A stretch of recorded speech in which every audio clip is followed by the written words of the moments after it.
Assalamualaikum warahmatullahi wabarakatuh. Alhamdulillahirabbil alamin. Wassalatu wassalamu ala Rasulillah wa ala alihi washabihi wa man tabi'ahu. Asyhadu an la ilaha illallah wa asyhadu anna Muhammadar Rasulullah. Allahumma shalli ala sayidina Muhammad wa ala ali sayidina Muhammad walhamdulillahirabbil alamin. Rabbi shrah li sadri wa yassir li amri wahlul 'uqdatam min lisanihi yafqahu qawli. Rabbi zidni ilma warzuqni fahma waj'alni minas sholihin birahmatika ya arhamar rahimin. Ibu-ibu, teman sekalian dimanapun Anda berada, mari kita bersama-sama berdoa oleh Allah Subhanahu wa taala. Semoga kita selalu dalam lindungan, bimbingan dan dalam pertolongan Allah Subhanahu wa taala. Semoga kita selalu dilimpahkan rezeki yang banyak, barokah, kesehatan lahir dan batin. La ilaha illallah wahdahu la syarikalah, lahul mulku wa lahul hamdu wa ala kulli syai'in qadir. La ilaha illallah wahdahu la syarikalah, lahul mulku wa lahul hamdu wa ala kulli syai'in qadir. La ilaha illallah wahdahu la syarikalah, lahul mulku wa lahul hamdu wa ala kulli syai'in qadir. Allahumma fakihni fiddin walim at-takwil. Allahumma fakihni fiddin walim at-takwil. Allahumma fakihni fiddin walim at-takwil. Ya Rabbi lakal hamdu kama yanbaghi li jalali wajhikal azimi sultani. Allahumma barik lana fi rajaba wa sabana wa balikna Ramadan. Astaghfirullahaladzim, astaghfirullahaladzim, astaghfirullahaladzim. Subhanallah walhamdulillah wa la ilaha illallah wallahu akbar wa la haula wa la quwata illa billahil aliyyil azim. Mari kita siapkan diri kita untuk menjemput kesuksesan. Allahu akbar, Allahu akbar, Allahu akbar, Allahu akbar. Asyhadu an la ilaha illallah, asyhadu an la ilaha illallah, asyhadu anna Muhammadar Rasulullah, asyhadu anna Muhammadar Rasulullah. Hayya 'alas shalah, hayya 'alas shalah, hayya 'alal falah, hayya 'alal falah. Allahu akbar, Allahu akbar. La ilaha illallah. Rabbana dzalamna anfusana wa illam taghfir lana wa tarhamna lanakunanna minal khasirin. Rabbana hab lana min azwajina wa dzurriyyatina qurrata a'yun waj'alna lil muttaqina imama. Rabbi anzilni munzalan mubarakan wa anta khairul munzilin. Rabbana innaka jami'un nasi liyaumin la raiba fihi innallaha la yuliful mi'ad. Rabbana anzil alaina ma'idatan minas sama'i takunu lana indal awwalina wa akhirina wa ayatan minka warzuqna wa anta khairur raziqin. Hasbunallahu sayyidinallahu min fadlihi wa rasuluhu inna ilallahi raghibun. Baik, Ibu, teman-teman sekalian dirahmati Allah. Pada kesempatan yang baik ini saya ingin menyampaikan nasihat-nasihat kebaikan dari salafus saleh, jadi para orang-orang alim, nasihat Umar bin Abdul Aziz kepada orang yang terzalimi. Jadi pesannya bagi orang yang terzalimi, maka jangan mencaci. Bagi orang yang terzalimi, jangan mencaci maki. Dikisahkan oleh Imam Ibnu Abi Dunya mencatat sebuah riwayat tentang Khalifah Umar bin Abdul Aziz, seorang yang mengadu kepadanya karena dia baru saja dizalimi dan mengadunya itu sambil mencaci. Maka beliau berkata demikian. Seseorang masuk ke kediamannya atau ke rumahnya bin Abdul Aziz, kemudian lalu dia mengadu kepadanya bahwa ada seseorang yang menzaliminya. Ia pun mencaci maki orang yang menzaliminya tersebut. Umar bin Abdul Aziz akhirnya berkata, sesungguhnya jika kau berjumpa dengan Allah dalam keadaan terzalimi, itu lebih baik daripada kau berjumpa kepada Allah dalam keadaan mencaci maki orang yang sedang menzalimi. Jadi ini pesannya teman-teman sekalian, kita kalau terzalimi, ya terzalimi itu lebih baik jika kita menghadap Allah dalam kondisi terzalimi daripada kita menghadap dan kita mengatakannya atau sambil mencaci maki atau sambil merendahkannya atau sambil menjelekannya.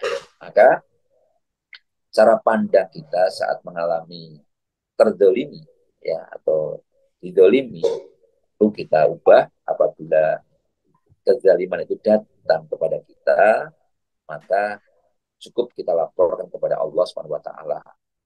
Namun ya cukup cukup sudah kita laporkan kepada Allah Subhanahu wa taala. Namun selama ini kan kita sering mendengar teman-teman sekalian, kenapa demikian tadi? Kenapa demikian? Karena kita juga kenapa cukup kita laporkan kepada Allah, yaitu karena doa orang yang terzalimi, doa orang yang terzalimi itu sangat-sangat mustajab atau sangat-sangat mudah dikabulkan oleh Allah. Itu ya teman-teman sekalian. Tentu doanya itu yang tentu yang baik-baik ya, yang baik kepada Allah. Bukan doa yang menjelekan atau ingin menjatuhkan atau ingin membalas kejelekan. Itu tentunya ya itu lebih baik demikian. Karena dalam Quran surat Al-Hujurat ayat 11 Allah SWT berfirman, wahai orang-orang yang beriman, janganlah satu kaum mencemooh atau mengolok-olok kaum lainnya. Bisa jadi yang mencemooh lebih baik dari mereka. Dan janganlah sekumpulan wanita mencemooh kumpulan wanita yang lain. Bisa jadi yang dicemooh lebih baik dari mereka. Dan janganlah suka mencela dirimu sendiri. Dan jangan memanggil dengan gelaran yang mengandung ejekan. Seburuk-buruk panggilan adalah panggilan yang buruk sesudah iman. Dan barang siapa yang bertobat, maka mereka itulah orang-orang yang baik. Ya. Dan barang siapa yang tidak bertobat, maka mereka itu adalah orang-orang yang zalim. Jadi kalau kita itu memanggil dengan panggilan yang buruk, maka kita itu termasuk orang yang sesudah. Kalau sudah beriman berarti apa? Tidak beriman. Ya, barang siapa itu ya tidak bertobat dan seperti itu. Maka ini sangat naudzubillah min dzalik, jangan sampai kita seperti itu ya. Jelek-jelekan. Ya. Maka ayat tadi adalah panduan bagi kita di dalam kita bergaul di masyarakat, bagaimana kita memiliki etika yang baik, etika yang diharapkan oleh Allah SWT. Apa itu etikanya? Jangan saling menjelekkan, jangan saling mencela, mencaci maki, mencemooh, mengolok-olok, atau mengejek. Karena jika kita tahu kedudukan atau perkara tersebut di sisi Allah, maka Allah itu adalah termasuk panggilan seburuk-buruknya. Jadi seburuk-buruk dan Allah menghendaki mereka itu siapa? Mereka bertobat, menghendaki mereka bertobat. Jika mereka melakukan kesalahan ya mereka harus segera bertobat. Ya, tugas kita bukan menjelek-jelekannya, tapi mungkin mengingatkannya itu dulu ya. Artinya teman-teman Bapak Ibu sekalian, Ibu Bapak sekalian yang dirahmati Allah, ketika seseorang mengadukan orang yang menzaliminya kepada Allah, ya ini ya artinya teman-teman sekalian ketika ada seorang yang terzalimi dan kemudian mengadukannya ya kepada Allah lalu dia mencaci makinya dalam mengadukannya itu kalau begitu seperti itu berarti mereka telah terlepas, mereka telah keluar dari etika-etika yang dikehendaki Allah. Karena itu tadi Khalifah Umar bin Abdul Aziz merasa risih mendengarkan orang yang mengadu kepada beliau sambil mencaci maki orang yang telah menjelekan, sambil menjelek-jelekan orang yang telah menjelekan. Ya mungkin biasanya kita saat didolimi, disakiti, perasaan kita itu masih marah, masih sakit hati, akhirnya kita menyampaikannya itu dengan emosi. Biasanya demikian ya memang ya. Demikian seperti itu lain. Makanya kita harus mampu mengontrol kita. Oleh sebab itu beliau yang mengatakan, sesungguhnya jika kau berjumpa Allah, ini ya Umar bin Abdul Aziz tadi, sesungguhnya jika kau berjumpa dengan Allah dalam keadaan terzalimi itu lebih baik daripada kau berjumpanya dalam keadaan mencaci maki orang yang menzalimi. Kapan berjumpanya ya sih? Kapanpun kita hati kita kan karena Allah itu dekat, ya Allah itu dekat. Kita jangan sampai nanti sebelum kita tobat kita dipanggil oleh Allah dalam kematian kita menyesal nanti. Maka hal penting lainnya adalah sebelum kita menganggap diri kita itu terzalimi, kalau kita merasa terzalimi dan menganggap diri kita terzalimi, maka nasihatnya kita juga perlu juga memeriksa diri kita terlebih dahulu. Kita harus amati bagaimana sih sebenarnya rangkaian peristiwanya, apa kejadiannya, bagaimana kok Anda dianggap terzalimi atau kezaliman itu datang kepada kita. Maka kita perlu mempertanyakan kepada diri kita, ya, itu namanya itu apa? Mengevaluasi diri kita sendiri, ya, mengevaluasi diri kita bagaimana tuntutannya, duduk perkaranya, permasalahan itu datang sampai kita itu merasa terzalimi atau rangkaiannya itu tadi seperti apa. Teman-teman Bapak Ibu sekalian yang dirahmati Allah, kenapa kita perlu mengevaluasi diri kita? Karena sifat manusia itu makhluk yang perasa. Seringkali tak merasa seakan-akan perasaannya itu hanya digunakan untuk dirinya yang terzalimi. Tapi kita tidak pernah berpikir bagaimana mereka yang menzalimi kita. Biasanya kita lebih mampu merasakan kita merasa dihina daripada kita merasa kalau bagaimana kita merasakan kalau mereka terhina bagaimana.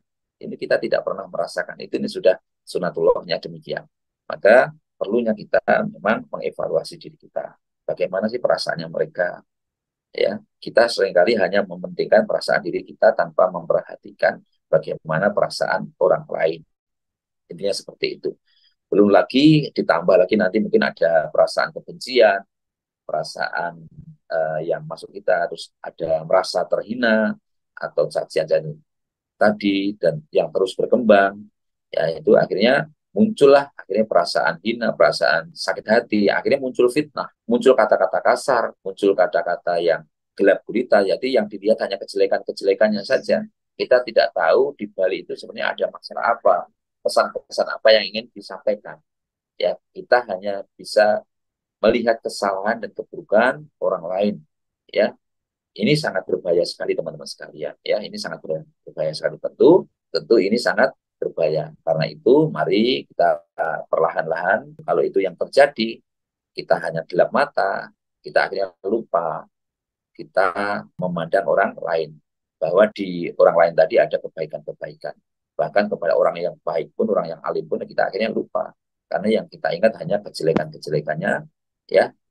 Maka ini hati-hati sekali di dalam mengelola diri kita, ya. Karena setiap orang, apalagi orang yang alim, juga itu ada orang kebaikan-kebaikannya. Artinya apa, teman-teman sekalian? Ada kebaikan yang mestinya tentunya pernah yang dilakukannya dan ada pula keburukan yang pernah dilakukannya. Tapi ketika kita itu sudah dibutakan, benci, sakit hati di dalam diri kita, maka kebajikan tadi, kebaikan tadi rasanya tidak ada semua. Karena yang di apa itu rasanya muncul dengan curiga, keburukan, dan apalagi nanti perasaan yang tidak nyaman, tidak enak. Akhirnya apapun yang disampaikan rasanya tidak sesuai. Yang muncul hanya cacian, hinaan, sakit hati, atau laknat. Ini ya. Maka Rasulullah SAW juga melarang, pernah bersabda, ya, pesan Rasulullah demikian. Janganlah kalian saling laknat melaknati dengan menggunakan atau ucapan laknat Allah. Jangan pula dengan ucapan murka Allah. Dan jangan pula dengan ucapan masuk neraka. Itu ya, itu tidak boleh. Allah. Tidak boleh kata-kata dengan laknatan, dengan menyandingkan dengan nama Allah. Karena Allah itu maha baik, maha pemaaf, maha luas.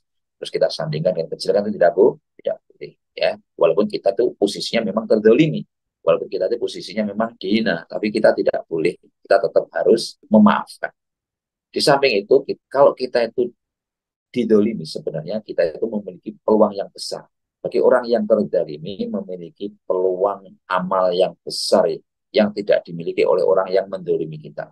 Peluang amal yang besar tadi apa? Yaitu memaafkan. Memaafkan meski belum diminta maaf. Memaafkan walaupun mereka tidak minta maaf. Walaupun mereka tidak minta maaf, kita maafkan. Ya. Menggunakan pendekatan seperti ini, maka posisi kita akan lebih unggul, lebih tinggi di hadapan Allah Subhanahu wa taala. Inilah peluang-peluang amal-amal kebaikan dan doa-doa kita yang kita panjatkan kepada Allah bagi orang-orang yang terzalimi tadi sudah sangat mustajab. Ya, sangat-sangat mustajab, mudah dikabulkan oleh Allah Subhanahu wa taala. Ada satu hadis yang disampaikan, yaitu barang siapa yang ingin dibangunkan baginya bangunan di surga dan diangkat derajatnya adalah ia memaafkan orang yang menzaliminya, memberi yang membakhilinya, dan menyambung silaturahmi pada orang yang memutuskannya. Luar biasa ini teman-teman sekalian ya. Karena siapa yang ingin dibangunkan rumah di surga, maka yang memaafkan dan menjalin silaturahmi. Teman-teman sekalian, maka di saat kiamat nanti ada pemanggil yang tugasnya, ini ada salah satu hadis juga ya, disampaikan oleh Rasulullah SAW, di saat hari kiamat kelak ada pemanggil yang tugasnya menyeru, lalu ia berkata, di manakah para pemaaf yang memaafkan orang lain? Kemarilah menuju Tuhan kalian, ambillah pahala kalian, dan sudah menjadi hak kalian muslim. Jadi ambillah pahala kalian, sudah menjadi hak kalian, yang memaafkan Allah akan memasukkannya ke surga. Ya, jadi artinya sudah menjadi hak kalian itu amalnya orang lain yang menzalimi itu masuk kepada kita kalau kita memaafkan. Ya, kita tidak berbuat amal, tapi karena kita memaafkan tadi, akhirnya amal-amal yang menzalimi kita masuk kepada kita. Kita tentu kita memiliki banyak pilihan ketika kita dizalimi. Mengadukan kepada Allah dengan berdoa yang baik dan memberikan manfaat, memberikan maaf, semuanya berada di tangan kita, teman-teman sekalian. Maka yang terpenting adalah kita harus menghindari kata-kata kasar, cacian, hinaan, atau rasan-rasan, ya, yaitu sebelum kita berbicara kita juga harus renungkan, bisa jadi apa yang dikatakan itu benar, dan bisa jadi cacian itu memang itu bentuk kesalahan dari kita, dan kita tentunya harus mengevaluasi diri kita. Ini ada salah satu pesan juga dari Rasulullah SAW, bukanlah orang yang beriman karena sebab kesukaannya mencela orang lain, melaknat orang lain, berbuat keji dan berkata kotor. Ini ya, bukanlah mereka beriman, bagi mereka yang suka mencela, berkata kotor. Semoga dari pesan-pesan tadi dan hadis-hadis yang disampaikan oleh pesan-pesan oleh Rasulullah melalui hadis-hadis tadi menambah kekuatan kita, menambah kesabaran kita. Justru kalau kita dihina, dicaci maki, kita bersyukur. Karena di situ ada peluang pahala yang besar, doa yang mustajabah, dan kita juga ada peluang yaitu memaafkan, dan kita mendapatkan surga dari pintu surga, pintu pemaaf. Dan kita juga akan mendapatkan pahala-pahala dari orang yang mencela, mencaci maki, atau menzalimi kita. Demikian, mudah-mudahan kita diberikan kekuatan, kesabaran ya Allah Subhanahu wa taala. Semua kebenaran datang dari Allah dan kesalahan itu murni dari saya pribadi. Mari kita bersama-sama berdoa, doa kita, ajak orang tua kita, orang yang berbuat dolim kepada kita, kita maafkan, kita ikhlaskan, kita doakan yang baik-baik, ya, yang baik-baik. Mudah-mudahan tercapai. Al-Fatihah. A'udzu billahi minasyaitonir rajim.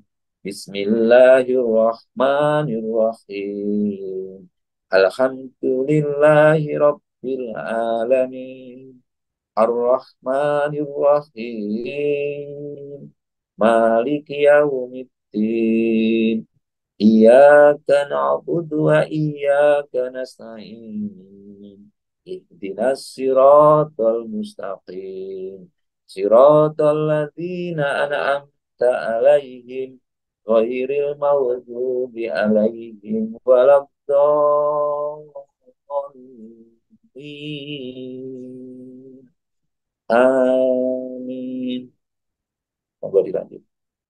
إذا وقعت الواقعة ليس لوقعة الكاذبة خافضة رافعة إذا رجت الأرض رجا وبست الجبال بسا فكانت سباء منبثا وكنتم أزواجا ثلاثا فأصحاب الميمنة ما أصحاب الميمنة وأصحاب المشأمة ما أصحاب المشأمة والسابقون السابقون أولئك المقربون في جنات النعيم ثلة من الأولين وقليل من الآخرين على سرر مرضونة متكئين عليها متقابلين يطوف عليهم ولدان مخلدون بأكواب وأبارك وكأس من معين لا يصدعون عنها ولا ينزفون وفاكهة مما يتخيرون ولحم طير مما يستهون وحور عين كأمثال للمعنون جزاء بما كانوا يعملون لا يسمعون فيها لغوا ولا تأثيما إلا قيلا سلاما سلاما وأصحاب اليمين ما أصحاب اليمين في سدر مهدود وطاح ممدود وظل ممدود وماء مسكوب وفاكهة كثيرة لا مقطوعة ولا ممنوعة وفرش مرفوعة إنا أنشأناهن إنشاء فجعلناهن أبكارا عروبا أترابا لأصحاب اليمين سورة من الأولين وسورة من الآخرين وأصحاب الشمال ما أصحاب الشمال في سموم وحميم وظل من يحموم لا بارد ولا كريم إنهم كانوا قبل ذلك مترفين